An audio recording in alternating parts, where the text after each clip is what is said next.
Pain, that medically elusive evil. What about changing the focus from controlling pain to understanding pain as more than a symptom? Can pain be cheated? My name is Dr. Dean, chiropractor and physiotherapist. My goal is to reframe how medicine understands pain to improve care. This podcast series is dedicated to a same-day conservative treatment for low back pain. This podcast has a companion published article number 26. Welcome to the Pain is Not the Only Problem podcast. Article 26. Pain is not the only problem. Pinched nerve and bulging disc nonsense.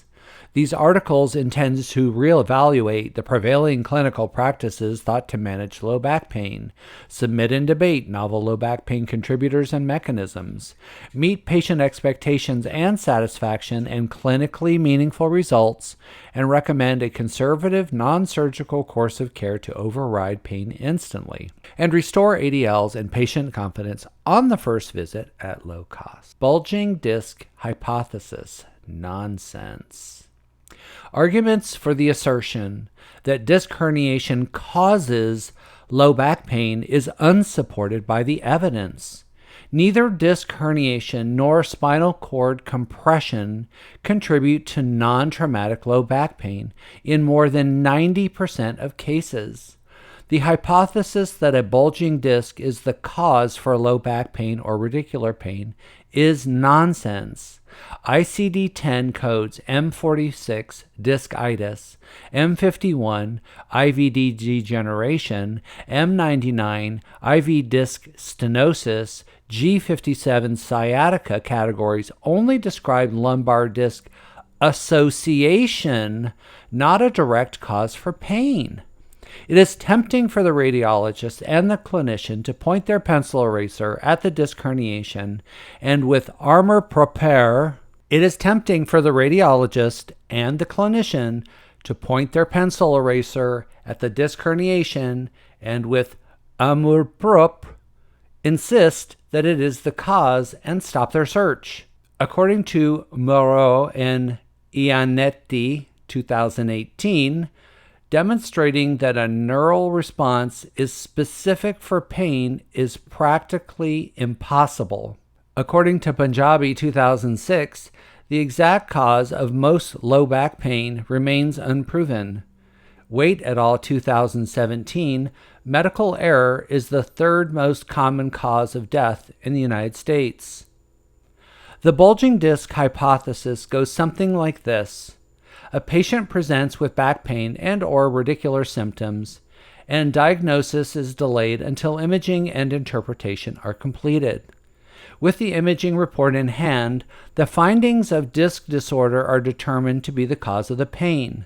The discal material is somehow applying force upon a nerve or upon the spinal cord. How can science prove force upon a nerve or cord? Force equals mass times acceleration. Discal material is not moving. It is stationary. Therefore, force equals mass times zero. Force equals zero. This is a hypothesis that can never be proven. It is a matter of substitution. Non-traumatic disc orders include herniation, protrusion, extrusion, imbrication, degeneration, lesion, height loss, calcification, infection, and inflammation. According to the bulging disc hypothesis, a portion of the disc ruptures, migrates, and puts enough pressure on the spinal nerve root or spinal cord, causing pain or various experiences related to pain. Quote, enough pressure also means that the discal material is touching the nerve or cord without any actual displacement of it. What if there is an explanation for discal material to leave the confines of the disc, and what if this process is perfectly normal? What if two new theories could explain this conundrum? Would all non-traumatic low back pain surgery become obsolete? The spinal cord and nerve roots are bundles of efferent and afferent nerve cells. According to the bulging disc hypothesis, when a nerve is touched or pressed, it elicits a pain signal, a lowered pain threshold. However, there is no evidence that the epineurium of nerves nor the spinal cord have nociceptors. Further, if a nerve was actually in fact being pinched or pressed enough to elicit a pain signal, all other efferent and afferent signaling would also be amplified or have a lowered threshold. In fact, the opposite is true clinically. A suspected pinched nerve root is said to disrupt, delay, prevent efferent signaling, also known as weakness, and afferent signaling, also known as sense processing. Instead, patients present with symptoms of numbness and tingling. What is the exact mechanism of numbness and tingling? Does anyone have an answer? It seems unlikely that an explanation that provides certainty on one hand and no explanation on the other hand can't be made about the same example. Clinicians can't be certain that disc herniation certainly cause low back pain. However, numbness and tingling can't be explained. Discal material can't selectively incite an effect on a specific nerve cell within a nerve bundle, nor change one specific signal function. Nerve signaling is an electrical process. The bulging disc theory would have us believe that discal material has the magical ability to cause an electrical malfunction within a tangle of nerve root cells. In addition to motor and sense malfunction, the discal material would be pinching or pressing on vasculature, occluding blood flow to the nerve cells and spinal cord, and occluding blood out of the nerve cell and spinal cord.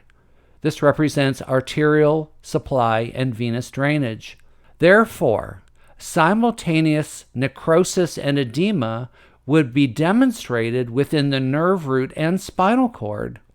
The lymphatic vessels would also experience occlusion, and intercellular edema would be demonstrated. According to the bulging disc hypothesis, the pinched nerve root's posterior ramus would not be able to supply the posterior muscles of the deep back. Severe weakness would be present, and the patient would not be able to stand erect. Afferent and efferent signals are highly redundant.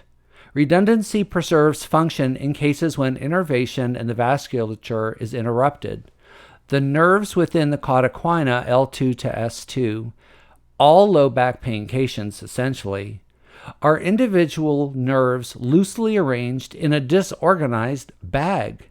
There is no way to predict or demonstrate which exact nerve is being pinched within the spinal cord.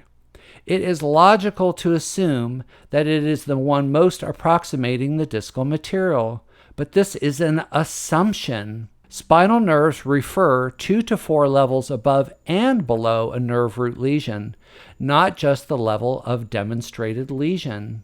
The spinal cord is a soft, rubbery, and easily displaceable organ, suspended within a CSF cushion. Cord displaceability is important to allow many dimensions and demands of spinal motion. I have seen some amazing acrobatics, certainly enough to cause the spinal cord and nerve roots extensive distortion, stretching, and pressing and touching with no complaint of pain. For example, in yoga, the wheel pose or dancer pose. Advanced imaging is not necessary in order to provide excellent low back pain care. Advanced imaging for low back pain can offer a false sense of diagnosis, claiming that pictures don't lie. However, clinicians should be taking more important actions to understand the many contributions to low back pain and not settling for simple answers because pain is not the only problem. Thank you for joining me today. Let's advocate for improved patient satisfaction and for the profession. Let's demonstrate a cross-cultural willingness to strengthen medicine. Thank you.